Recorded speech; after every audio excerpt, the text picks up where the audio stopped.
ભગવાન ત્રીજા લગ્ન સત્યભામાથી કર્યા છે. સત્રાજીતની દીકરી છે.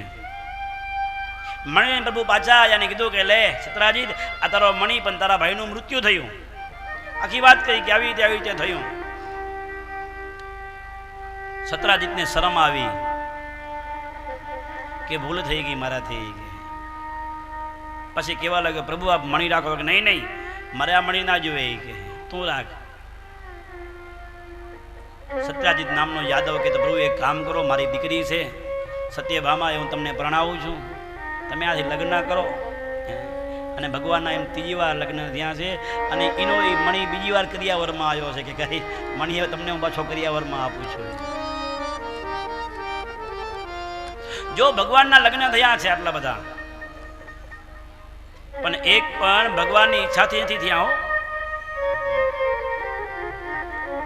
પછી ભગવાનના ચોથા લગ્ન કાલિંદી, મિત્રવિંદા, લક્ષ્મણા, આમ ભગવાનના 8 લગ્ન થયા. કેટલા લગ્ન થયા છે? 8 લગ્ન, જેને આપણે અષ્ટપટરાણી કહીએ છીએ. શું કહીએ છીએ? અષ્ટપટરાણી.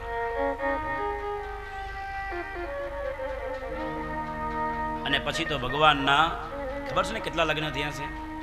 16,000 અને 8 આ એટલે 16,108 આટલા લગ્ન થયા છે.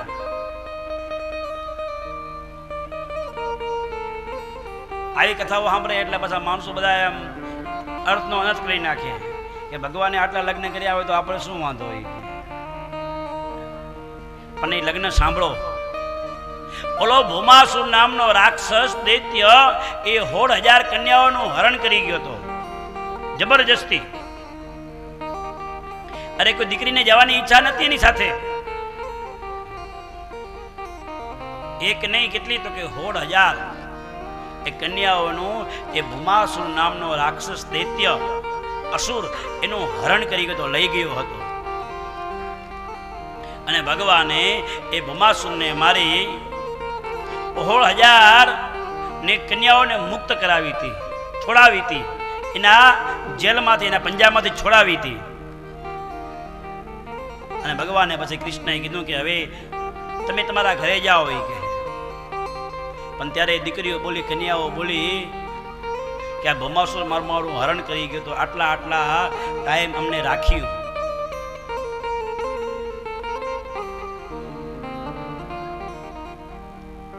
હવે અમારો સ્વીકાર કોણ કરશે? અમે અમારી કોઈ ઈચ્છાથી નથી ગયું એ કે.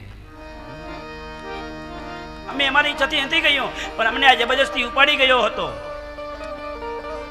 હવે આ સમાજ અમારો સ્વીકાર નહીં કરે. અને વાત સાચી છે, અત્યારે આપણે એ જ દશા છે.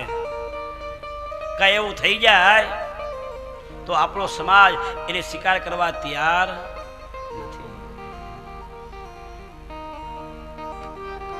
અને એ કન્યાઓ કહે કે પ્રભુ હવે અમારો સ્વીકાર કોણ કરશે?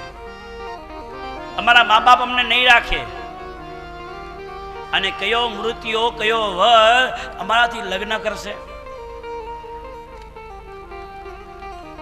ત્યારે પ્રભુએ કીધું તો તમારી શું ઈચ્છા છે? બસ પ્રભુ તમે અમને મુક્ત કરાવી છે, બસ તમે જ અમારો સ્વીકાર કરો એ કે તમે જ અમારો સ્વીકાર કરો.